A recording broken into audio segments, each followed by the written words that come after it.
Welcome to the K2 Sales Podcast. I'm your host, Karen Kelly.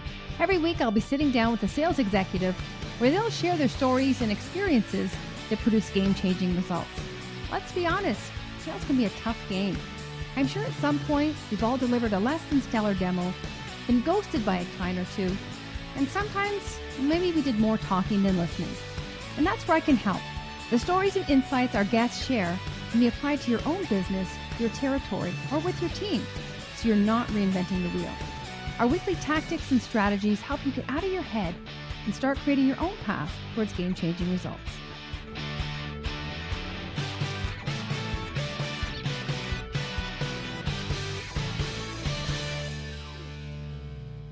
Welcome to the K2 Sales Podcast. I'm your host, Karen Kelly. The goal of the show is to share game-changing stories that our guests are experiencing with themselves, their teams, or just what they're seeing in the industry. And the focus of today's show is leadership. And leadership has never been more important than it is today. And they say in times of crisis, true leaders are born. So today I'm excited to have Adam Clark on the show and really break apart what makes a true leader and the importance of it today. Adam is a product owner at Repay. Repay is a financial technology and payment processing solution. And prior to this role, Adam's held many roles in sales, both at the individual contributor level as well as leadership. So Adam, welcome to the podcast. Hey, Karen, I'm super excited to be here. You and I have had some awesome conversations in the past, and I'm sure this is going to be another great one. And I appreciate the opportunity.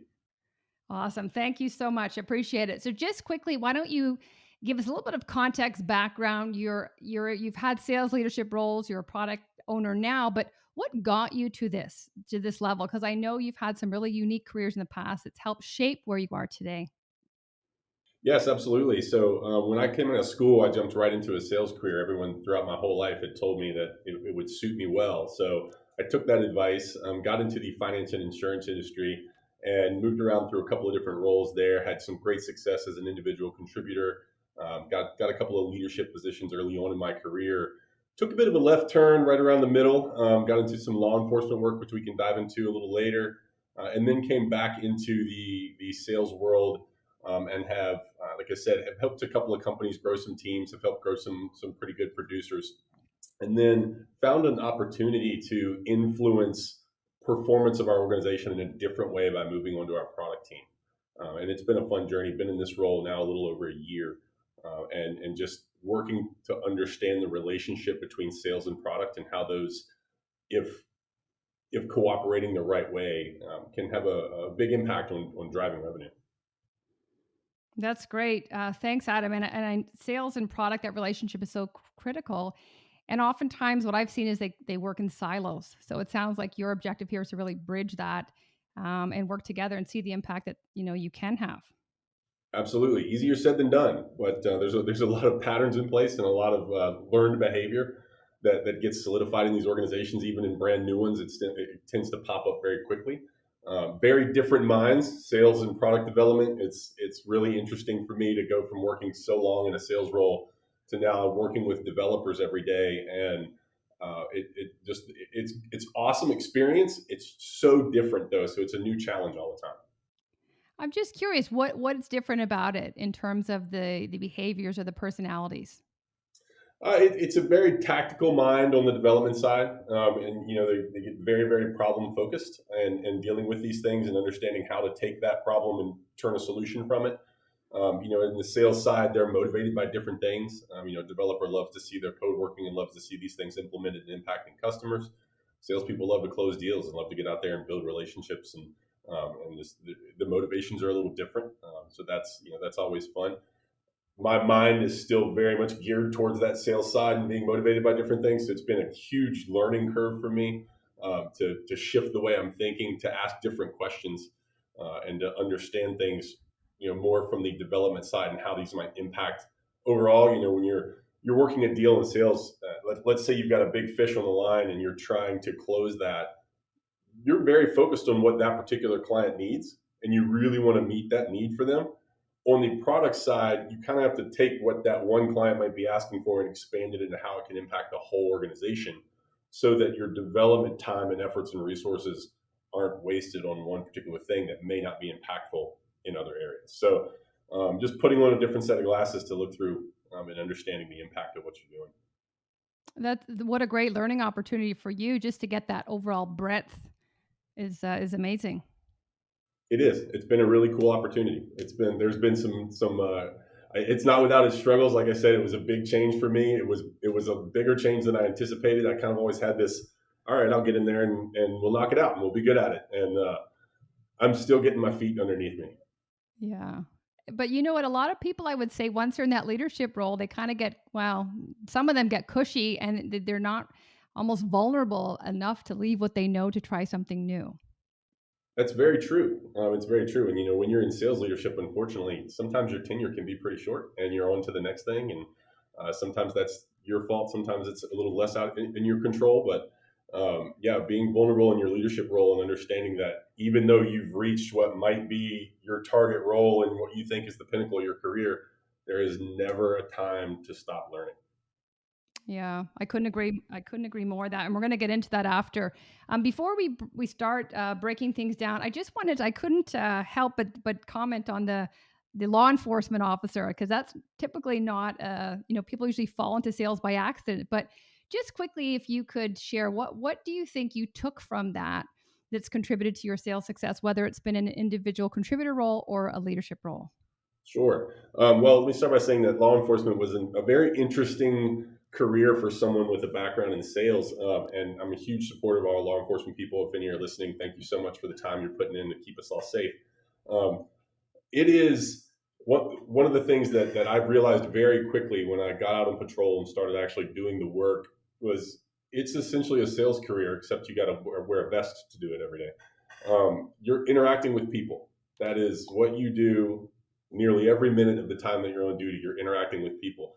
Sometimes you're interacting with people at good times in their life, but more often than not, you're interacting with people at the worst possible time in their life. And coming out of that career, although it was enjoyable and there are aspects of it that were great, it just wasn't for me. I needed to get back to the schedule is kind of rough. So I needed to get back to a normal schedule. I've got a young family. It was important for me to have time for them. Um, so one of the things I realized very quickly was that holy moly, I was selling this entire time I was doing that work, and I was selling to people in these really difficult situations. And sometimes I would come in with a plan and relying on my training, and would get a curveball and have to switch gears on the fly and do something totally different.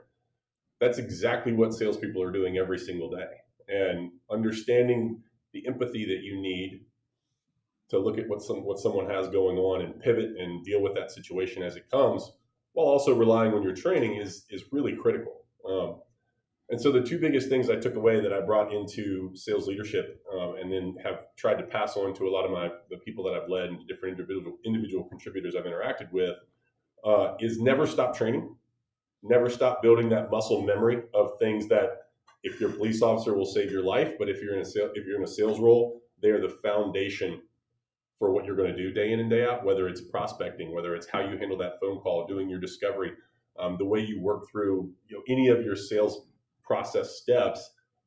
Be so good at them that they're second nature, and that if something happens to throw you off of that phase, you're ready with an alternative, or you're ready with a pivot, and you're comfortable with it. And the more comfortable you are with your foundation, the easier it is for you to start ad libbing. Um, Another fun analogy I think of is like a drummer. I played little drums when I was in high school, and so if you can't keep a basic beat and you can't keep a basic rhythm, when the time comes for you to fill and have a little fun, it's going to sound terrible.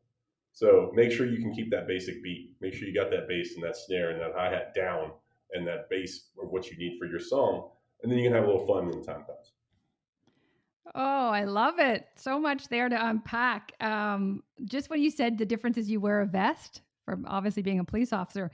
You know what? Sometimes in sales, you need that vest, but more from an emotional resilience standpoint, right? Because we're out there facing tough times, obviously not life or death, but definitely that resiliency. You can see how it's required in both jobs. Mm, I love what you mentioned being flexible and listen, like active listening and just being others focused. And I think, to be honest, that's the one area of improvement that I see where a lot of reps could, take a page from law enforcement or something of that nature, because, now we have to be even more customer centric and leading genuinely with empathy and curiosity and leaning into what their needs are. And because that's such a focus now, it becomes almost very obvious when you're not doing it and you're self serving and you're leading with product. And that's just an instant dismissal before. They might have been a little bit more willing to hear that before, but now it's just, you're kind of out. You are absolutely right. It is more apparent now than ever. Whether it's the pandemic or whatever, I saw these things that we've all been experiencing as an opportunity to connect in a different way. We're all going through the same stuff. Everybody's experiencing the same thing. You should absolutely have a little awareness that everybody's experiencing the same thing and try not to beat that dead horse. However, it's important to recognize the opportunities there to connect on a different level. Whether you want to make it a little fun or share some of your own experiences, and not just lead with, like you said, leading with product and leading with that self focused mentality. There's nothing wrong with going into a situation with a plan, and I would encourage it all the time. But part of that plan should be listening and hearing what's going on with the other person, and seeing if Yep. there's something you're sharing there, and listening with an intent to hear what they're saying and what they're experiencing, not just listening with an intent to respond. Yeah. And that's amazing. And think when you want to connect in a different way and we're trying to break through the noise. But just going back, what you said for your first point is never stop training. And when you get so comfortable and fluid, that's when you can engage and you can have these authentic conversations because you're so confident and comfortable. It's actually very conversational and they pick up on that. But too often, Adam, I see people winging it, especially remote. They're not comfortable with the technology. They flip on their Zoom. They haven't prepared, and I just think, it's still continuing to do the profession a disservice, but yet they're blaming it on the technology. They're blaming, and it's like, you know what? You got to blame yourself at some point too, and say, like, I didn't take the time to really invest in my client here, understand what their problems are, and focus on them, so that you can be authentic and have these conversations that they're craving, but also put in your reps. Like if you're not, if you don't have the framework of a good discovery, know the thought provoking questions that are going to get them to think differently, you're phoning it in. And it's just too, I think the pandemic, as you said, has heightened that, but there's just no room for that anymore. There is no room for it, and unfortunately, it's all too prevalent. I mean, I think that I'm starting to see some trends the other way, and I know there's a lot of folks, really, really sharp, experienced folks. You're absolutely accounting one of the top group of that are putting out a lot of information and a lot of help to get people to realize this. Unfortunately, I just don't think it's permeating as deeply as I would like to, and we can dig into that a little more. But there hasn't been room for that for a long time, Hmm. and those who are getting it right and who have understood how to make those connections and have understood how to be authentic, who have the training, who put in the time for the reps, who do their research for their prospects, those are the people who currently making President's Club, who are still killing it, who are getting promoted. That group is still small. I mean, there's a lot of people doing very well, but there is a smaller group that is moving up much quicker, who have understood these things and have put them into practice, while their peers are still kind of following the old school playbooks. And some of those things that they're doing well are foundational, and they've been around forever.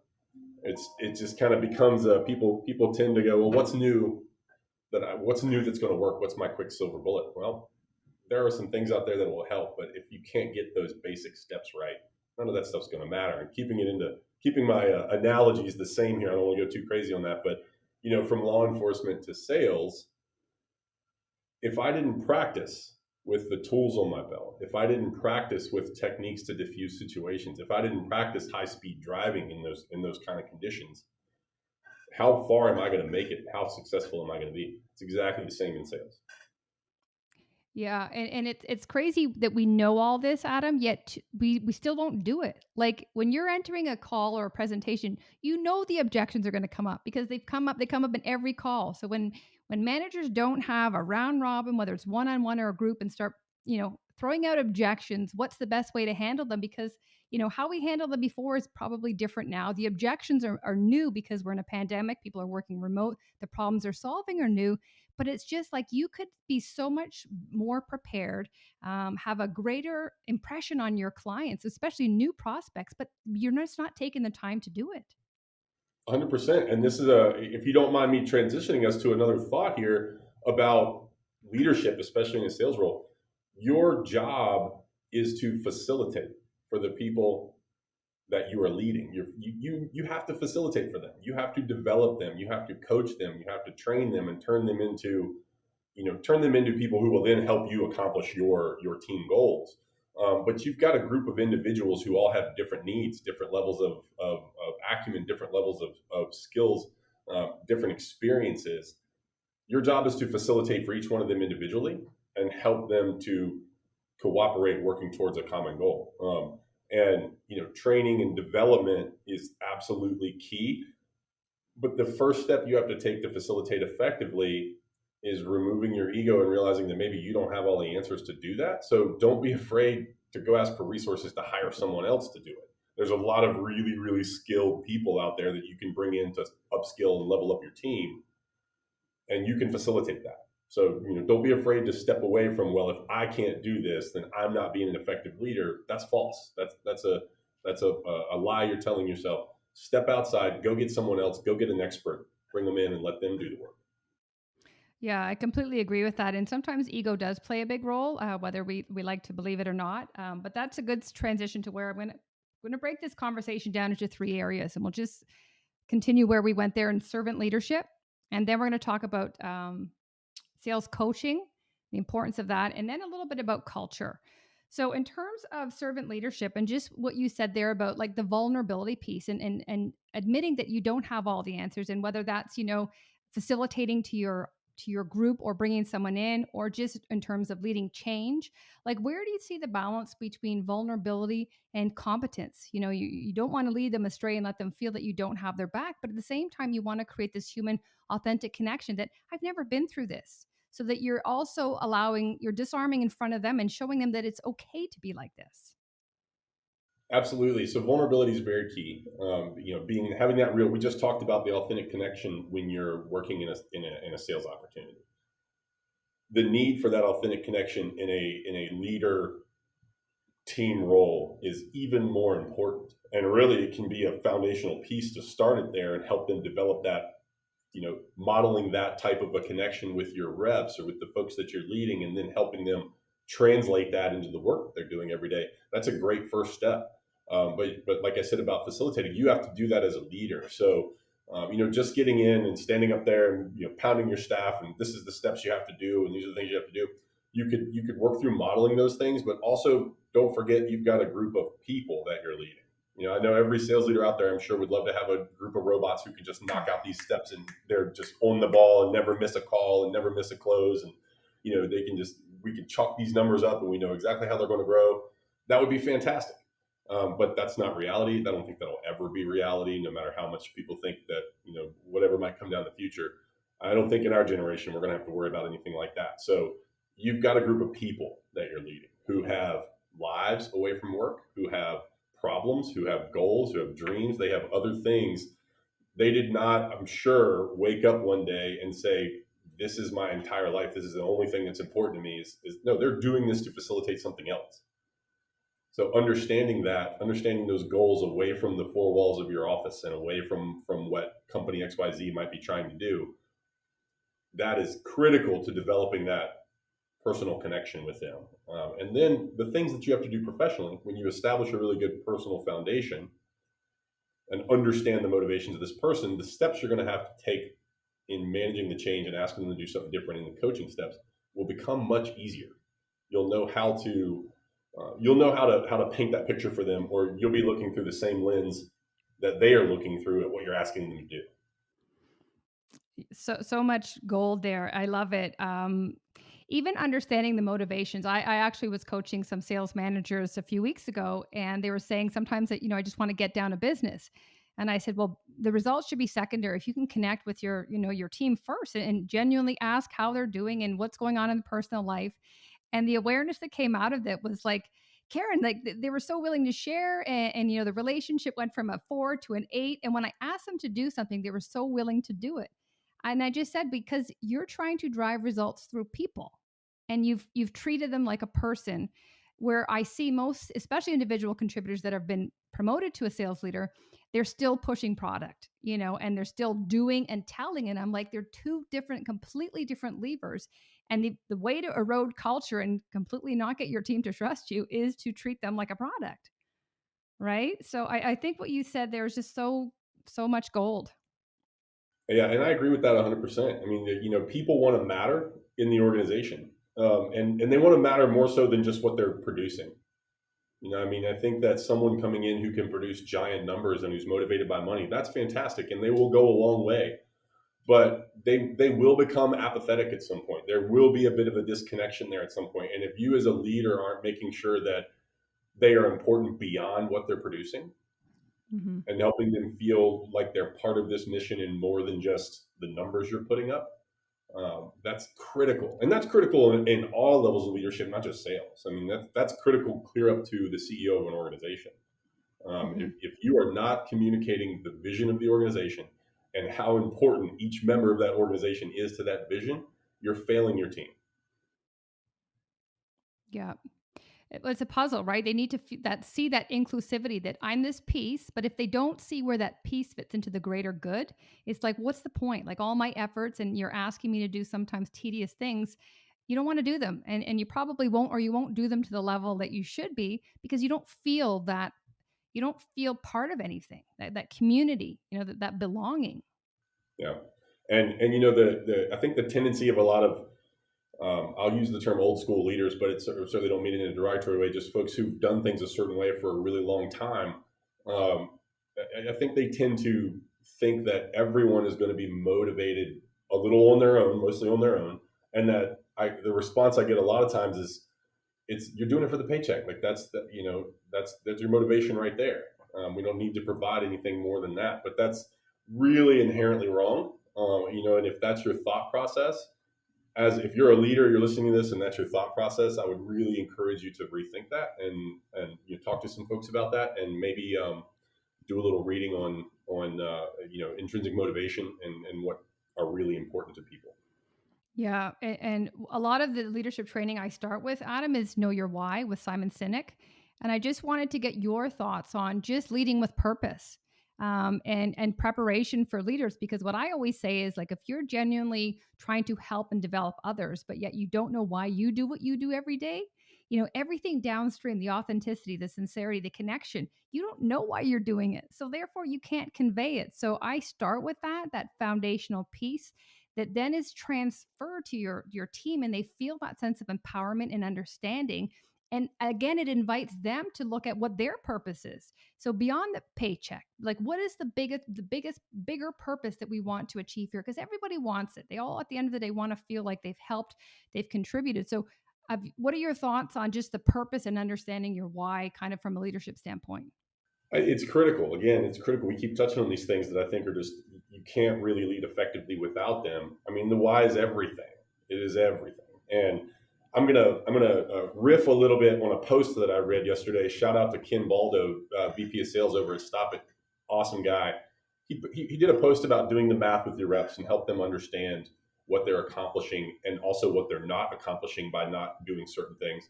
And it was a great post. It's super critical. I think every leader in sales needs to understand the mathematical impacts of the things they're asking their team to do. But connecting that to the why, like we're talking about, is what makes it exponentially more powerful. So someone money motivated, like I said, that's great. You show them how much commission they can make if they do these steps. We pull on this lever, it'll increase it this way. If you don't pull on this lever, it'll hurt you this way.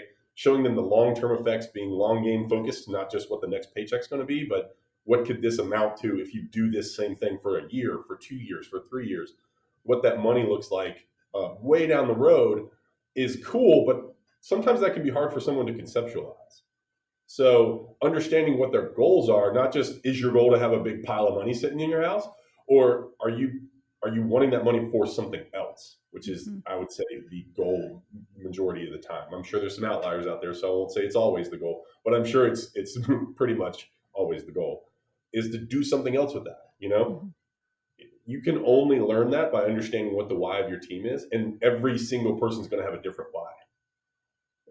Sales rep A might, they want to retire at 50 and travel. Sales rep B might want to work the rest of their life, but they have a goal to fund their child's college entirely. Rep C might just want a really fast car. There's all kinds of things that are important, and none of them is any less significant than the others because it's the most significant thing to that person that you're trying to lead towards that goal. Yeah. I mean, I always say you coach the individual, not the team. But now there's such blended teams, as you said. So there's millennials, there's Gen X's, Gen Z's, and just like you said, what's important to one is not necessarily important to the next, but yet they're both high priority in the individual's eyes. So I think the more you can connect and anchor that commission-based goal to something bigger, it's almost like, yes, we don't get commission doesn't get old, but if you're not tying it to something bigger, something more meaningful, it's just money. It's almost like I don't know. Yeah, I wish we could see more of that happening and more of the why and getting vulnerable. I think the pandemic has shown that a little bit, but it's still some people play it safe. And I just think the road to servant leadership, you got to stop off at vulnerability.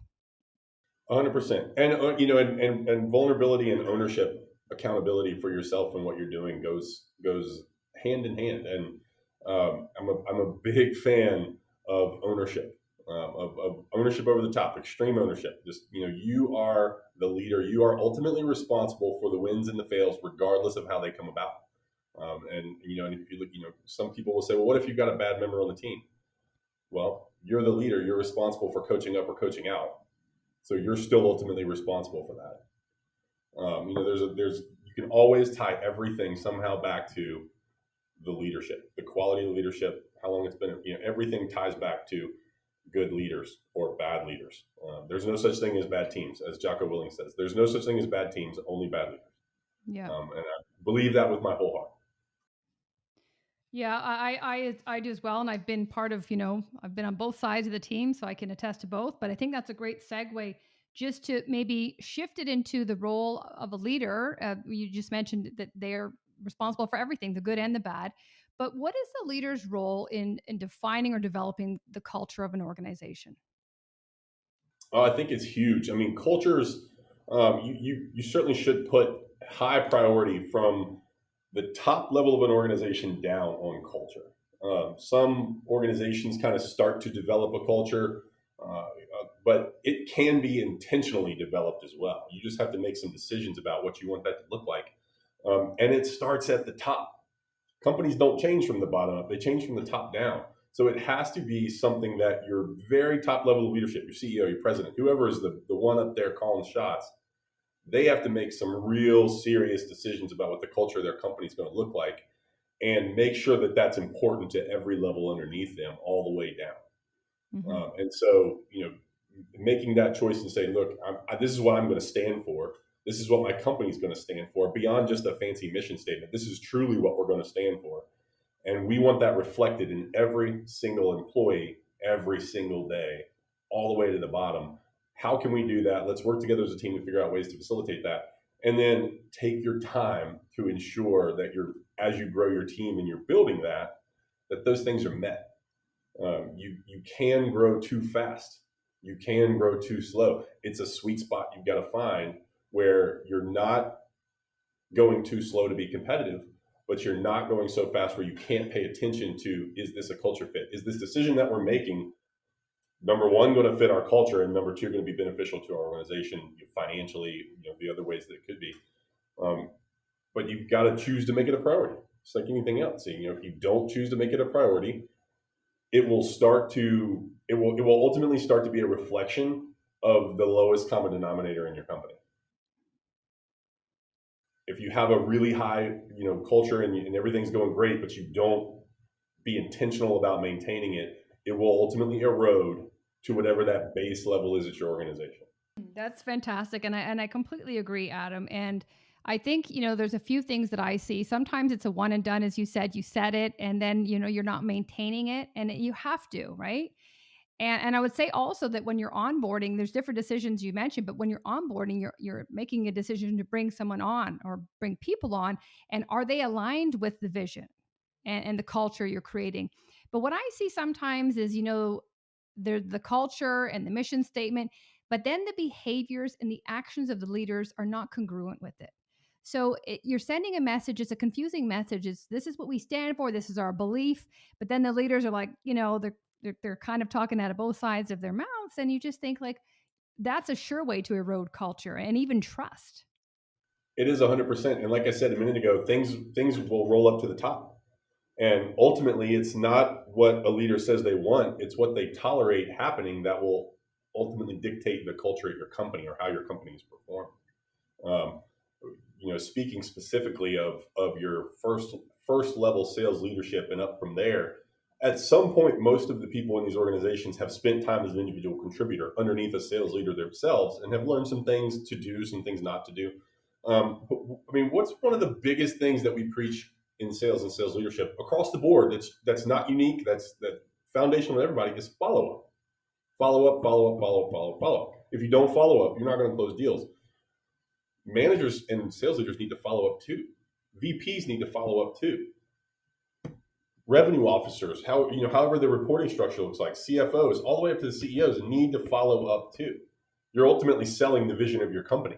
So if you just put it out there one time, but you make no effort to follow up and ensure that vision is communicated and communicated and being bought into, Mm-hmm. you're not going to close that deal. You're not going to close that deal. I'm sorry.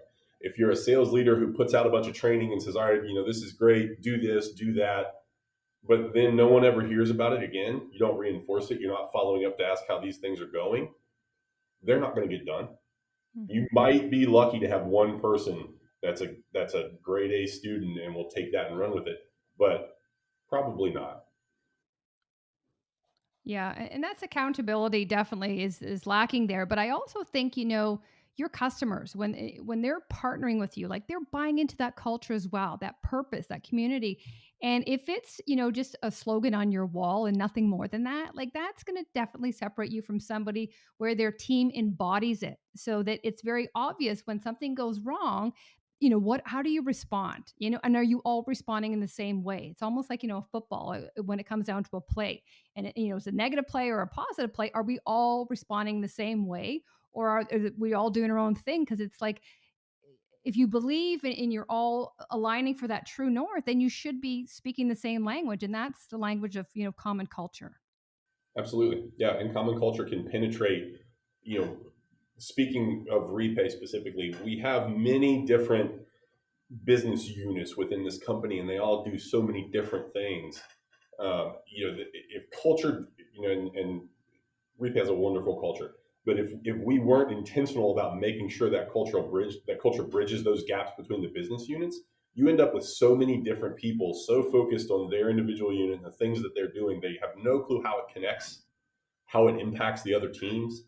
And you start to get things being developed, processes being developed, teams being grown within these silos that, like I said, eventually everything will erode down, to your kind of lowest common cultural denominator. And the things that are tolerated all of a sudden are your new culture.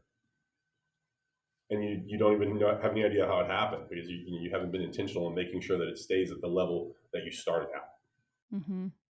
I think the word for me of 2021 is intentional and purposeful. And it's just, leading with intention and being mindful of what you're doing, not only for yourself, but the impact it has to your team, to, the industry as a whole, to your customers, and just like that puzzle piece again, like where does this fit in the greater picture, so that allows you to know, should I put this piece down or not, and that's kind of like a mirror to hold on yourself. Like, is this too self-serving? What am I going to gain from this? What are others going to gain? But if you're just kind of, haphazard, it doesn't serve anybody. Mhm. And measuring your risks too. When you're doing that, have some self awareness. That's critical to all this. Have a little self reflection of that self awareness, and those two things together can certainly facilitate behavioral change, both at the rep level, leader level, all the way up.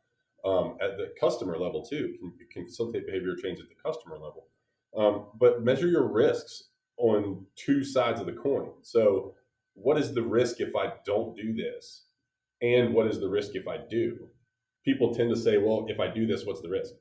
But they don't ever take time to measure what's the risk if I don't do this at the same time. And you might find that what you thought was super risky if you do take action is even more risky if you don't. Hmm. Uh, And someone that says, well, I'm very risk averse, I don't like to take a lot of risks. Well, you're only looking at that one way. Hmm. Consider the risks if you don't do it. I love that. Yeah, I love that. And yeah, very true. Talk to me about self awareness and what you're seeing, where there's room for improvement, for developing strong leaders. Sure. And this is great. This is a great conversation. Leadership obviously is a reflection of other leadership in a lot of ways. You can certainly learn things, but most of us have been under a leader at some point or another that we've said is good, bad, or otherwise, and we've picked up certain things from them, whether we know it or not. And you may have picked up some bad habits, you may have picked up some fantastic habits. It's hard to say, but we have all been led at some point in our life, by professional or otherwise. So, leadership can be a great facilitator for more great leaders.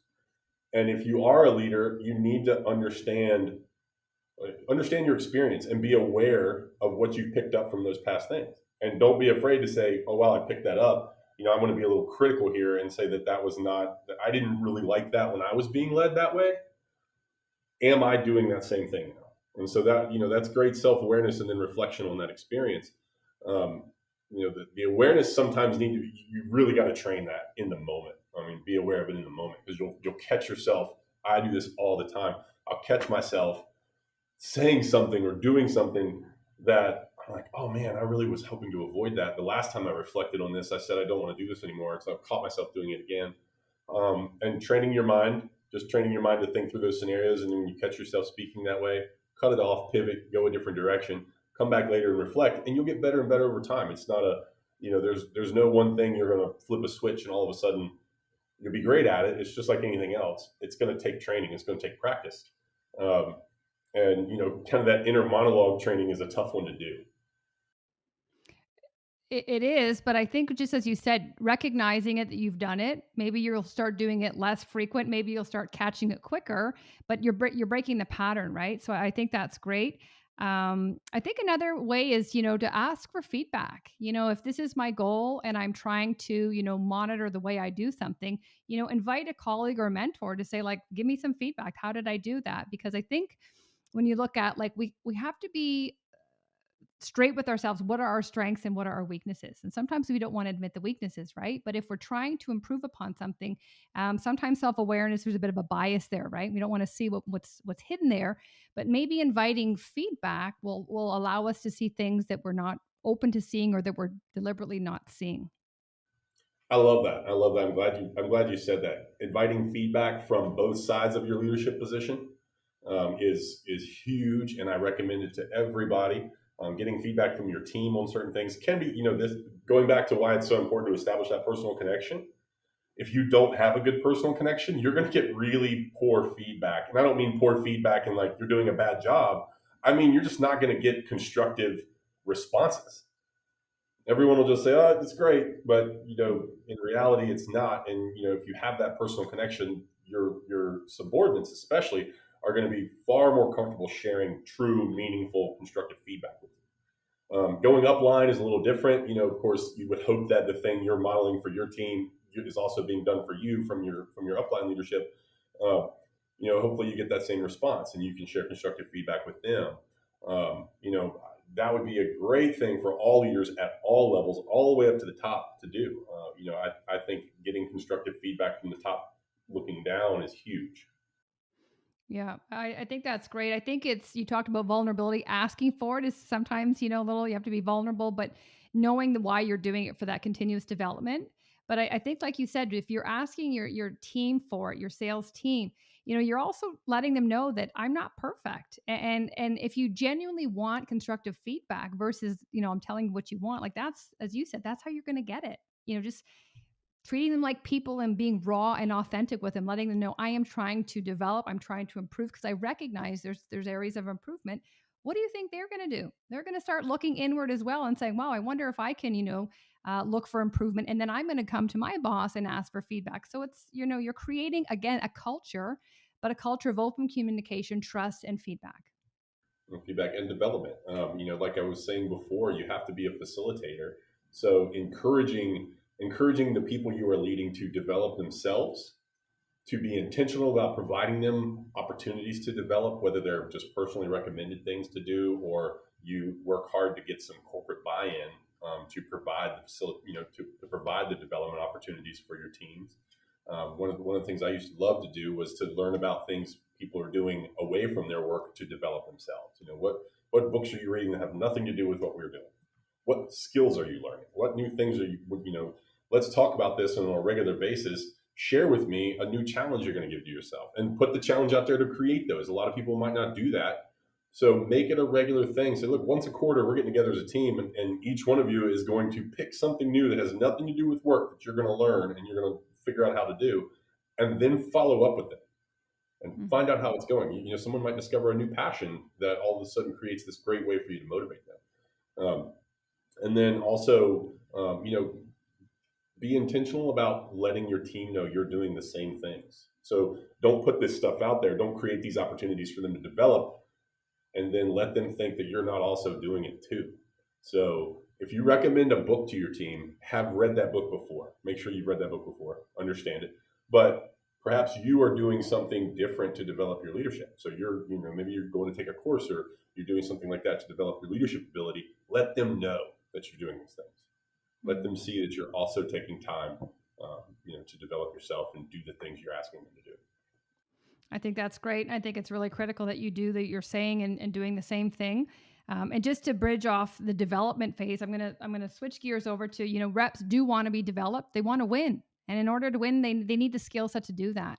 So that brings me to sales coaching and the one-on-one coaching. And I just wanted to get your take. Like, what are you seeing in the environment now? Have you seen it's the same where it's at? Is it increased? Are people digging their heels in deeper, or what's kind of the landscape you're seeing as it relates to sales coaching?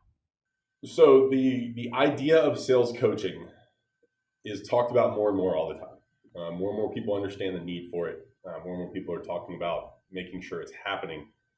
In practice, I don't think we're anywhere close to where we should be in sales overall. And what I think that is a symptom of is the larger problem of the "we've always done it this way" mindset. And so you've got leaders who've been in an organization for a long time, who've created leaders underneath them, who are creating additional leaders underneath them, who've just been doing it the same way so long, it's so hard for them to get out of that.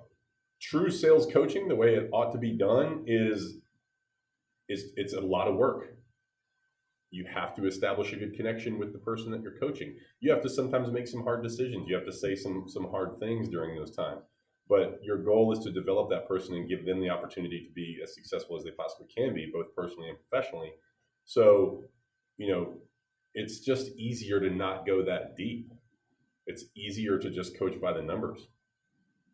It's easier to just say, oh, well, if you make this many calls, if you do this many things. It's not easy to go rep by rep and deal by deal and understand the motivations that are present there, and to be able to say, okay, this person is achieving these things because of these other levers that they're pulling on, and I know that these are going to work, and to look at your entire team and figure out where they fit on it and know where your time should be spent. If I have a team of 10, I may not have the time or the resources to spend an equal amount of coaching time with all 10 of them. But if you understand the differences in all 10 of those people, you'll know that some people require more than others, and there's different levers you can pull on with some. And then there might be some that just aren't coachable. And there might be some that are just not a fit for the team. And you got to make the tough decision to figure that out and to take action on it. If I have a team of 10 moderate performers, and some of those people are kind of, maybe they're not doing so great with the team, if I were to cut them out, try and coach them up, if they're not, coach them out, what would the impact be on the rest? Let's say I took that team from 10 to 7, and all of a sudden, instead of 10 moderate performers, I had 7 with 3 moderate performers and 4 just absolute stars. That would be a big time change into how my team was performing. My averages would go way up. And that would support, you just said sometimes it takes a lot of time to do that and change, but those results would support or offset the input that you have to do. And just what we talked about earlier, Adam, when we talked about connecting and really understanding the individuals as an individual and their goals, personal and professional.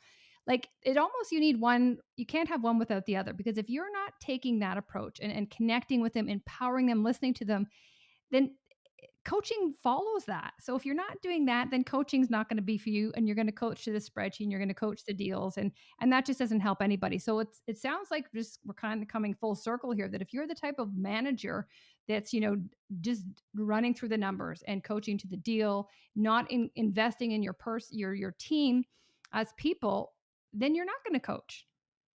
Right? You kind of go that path or the other path where I'm connected, I'm building trust, I'm showing them that I care, I'm modeling the behavior. The segue to that is I'm going to coach you. We're going to take it to the next level and really break it apart through sales coaching. That's right. If you're not connecting with your team and you're not coaching an effective way, we'll open up effective in just a second. You're just managing activity, Hmm. and managing activity may accomplish some goals. It may, but it's going to create more problems. It's going to create a lot more problems. You're going to burn out a lot of people. You're not going to have good connections there, and you're just going to be fighting an uphill battle. I mean, you really are going to be fighting an uphill battle if you're just managing activity. So effective coaching. I mean, if you have a connection with somebody and you're coaching effectively, and yes, you're still going to look at deals. You're still going to look at numbers. You have to understand how the whole pie fits together, but you can't leave any of those pieces out. And so if you're establishing the connection, you're going to ask your people to do certain things as part of that coaching. You're going to ask them, sometimes you might ask them something very tactical. Other times you're going to ask them something more strategic about maybe the way that they're handling some phone calls or behaving in the office or doing certain things. You might end up, if you're one of those coaches who is willing to sit down with an underperforming rep and understand that there might be some more behind that underperforming rep other than just they're not making enough phone calls, that's where effective coaching comes into play. That's where connecting with your team comes into play. And you might take them performing rep who hasn't hit their phone call numbers. And if you're the type of manager that says, well, you just got to bang out more phone calls, you're driving them deeper into the hole. You're making them less motivated. You're taking away all their drive and all their desire to be a part of this team and cared about in this team. And ultimately, they're gonna leave, or they're just going to Hmm. continue to underperform to the point where you have to let them go. An alternative path would be to try and truly understand what's causing it. What's causing them to not pick up the phone? Find out what's making them tick, care about it, and commit to coaching them out of it. Don't throw them right on a pit plan. That's their pit plans they're for what they're for, and I understand their need, but create a coaching plan, create an action plan for them, and back to that all important step: follow up on. Make sure that you're continuing to engage with them and continuing to care about them. I love the coach out of it. That what a great line there. Just to really peel back, as you said, because a lot of times you're looking at a symptom, whether it's call reluctance, whether it's something else. But if you peel back and understand, like what is it behind it, and maybe there's an emotional, maybe there's something going on in their life right now that they just can't get past. And for you to hold space for them to acknowledge that, to allow them, everybody wants to feel heard, that might be all it takes. They say you coach in will or skill. And in that instance, it might be the will that the desire is kind of dormant right now because something's going on in their personal life. And those who just grind that away, think about what that does to their self confidence, to their just as a person, what it does. And I think when we're so focused on ourselves and the numbers, we're not even that doesn't even come on our radar. We're not even thinking what damage we could be doing to our team, but then to the rest of the team. What are we doing? We're poisoning the culture. If one person leaves, there's going to be talk why that, there's going to be more people that leaving. And they say people leave because of bad managers, right? Bad leadership and even managing activities. For me, the manager versus a leader, like someone who's a task rabbit or, activity driven, that's a manager, right? You're going to manage those things. You want to lead. And it sounds like the conversations we've got those who are connecting, those who are really focusing on the needs of their and development of their team and coaching them. That's what true leaders are. Yeah, yeah. I mean, true leaders. I mean, it's funny when you were saying that. I was sitting thinking about some of the tools that I've been exposed to over my career, and the outreaches of the world, and Salesforce to some degrees, if you've got an app deployment of it, and some of the other things out there, they're doing that task rabbiting for you. You can set things in there to let those reps know when they're falling behind certain metrics that you've targeted for them. You can use technology to facilitate that process. You don't need a person sitting in front of another person telling them they need to make more phone calls. And my goal is that I would, or not my goal personally. I don't know how much work I could put in to actually facilitate that. But what I would love to see is a paradigm shift in the industry, that up level leadership, VPs and above, and things like that, are really taking notice of what I just said, or of that possibility that, hey, we could actually put a tool in place to do this. So let's look at our leadership and let's see how effective they're being. And instead of us just focusing on what our reps are producing, let's look at our leadership. Let's develop our leadership, and let's make sure they are more than just something we can accomplish with a piece of technology. I love it. Oh, that's very empowering. That's like a fist pump moment. But as you said, yeah, technology is here to support them, to take off those task related activities and allow, their personality to come through, like their why, their purpose, the reason that you hired them in the first place. And I think what it comes down to, Adam, is, what people still aren't willing to put in the time, right? Because as you said, it's a lot of work, it's energy. And the quicker, easier way to do it is, I'll throw tech at it, I'll throw data at it, because then I don't have to do it. That's right. I'll throw tech, I'll throw data. People they get some tunnel vision. I know especially companies that have a really hockey stick trajectory in their growth can get a bit tunnel vision on that growth. And it's always been my opinion. I've seen this opinion shared in other places. I don't think it's talked about enough. People get very focused on serving customers, which is awesome. People get very focused on serving shareholders, which I don't think is as awesome. I actually have some hard held beliefs about that type of approach to running an organization. Serve your people, serve your employees. If you're in leadership, your job is to serve the people you lead. Serve them. Let them take care of their customers. Especially for public organizations, serve your people. Let your people serve your customers. Your customers will take care of your shareholders. But start with your people. And that's true across any team. If you're a sales leader, take care of your team. Your team will take care of the sales will take care of your goals. I love it. Focus on the team. Focus on the team. And as you said, that's a downstream trickle, right? And people feel validated, they feel supported. And especially now when, quotas are still there. You want people to work, you're trying to ask them to draw blood from a stone. But if you look after them, they're going to try, like they're going to put in those long hours with everything that's going on now, that it's even now is more important than ever that we really have to look after our people. Absolutely. Absolutely. Now it's definitely important. If you don't have that connection, if you didn't have that connection before the way everything is going now, it's even harder to establish. So if you're not prioritizing that connection in the age of COVID and the way we're all having to telework and this distance that's created between us all, it is much harder to develop. So you've got to dig even deeper. You've got to put even more time into that connection. However, a connection well established during all this is also one that will likely last and will likely continue to foster great benefits. Yeah. Yeah. Those that are doing it right will continue to do it right, but I think they'll see those long-term results, especially with everyone, what people are going through now. So we're getting close to the coming up to the end of the conversation, Adam. I've really loved our where we've taken this in various levels, from a servant leadership to the role of a leader, and then finally ending with just the importance of sales coaching. And if you think about a common thread throughout it, there really is a common thread that I see, and it's really developing your people, like looking after your people, building trust with your people, and just being others focused. Being intentional, being others focused, creating the culture, and the rest will look after itself. It's almost like doing that upfront work. It's like painting. Taping is the hard part. Do all the prep work, and then after that, it's a lot easier, right? That's right. Yep, you're absolutely right. You're absolutely right. Do the small things. do the small things that help the big things take care of themselves. Yeah.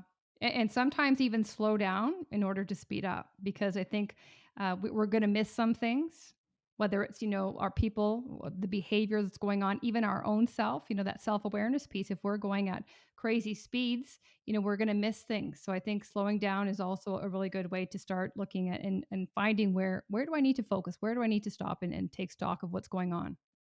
Yep, you're absolutely right. I love that, and I have a little saying. So I do some martial arts as a big hobby of mine, and this was something we used to say back in my police training days too, when we were learning new techniques. And I say a lot to some of the younger students and the other people that were working around, and it's constantly playing in my head when I'm learning something new.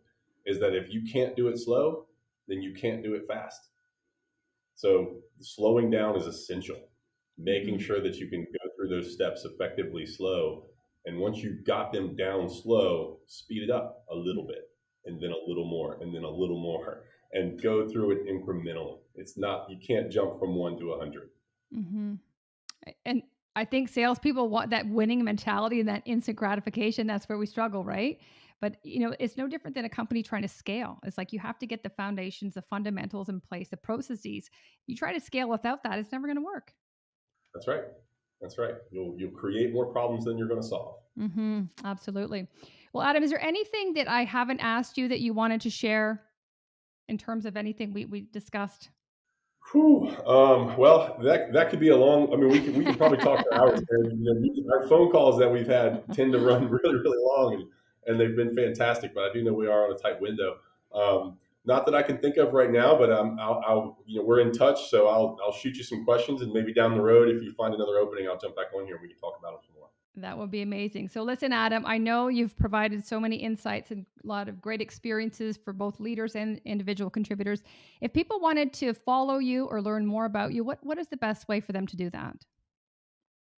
So LinkedIn is about the only online presence that I have. Adam Clark on LinkedIn, or I think it's LinkedIn/ADH Clark, I believe is the URL. So please reach out to me there. That's fantastic. My email is adclark@repay.com, and I would love to hear from folks. And I'll include that in the show notes. Well, listen, thanks again, Adam, for taking the time to share your insights with it. I really appreciate it. Thanks, Karen. It's always a pleasure. I look forward to talking to you again. Me too.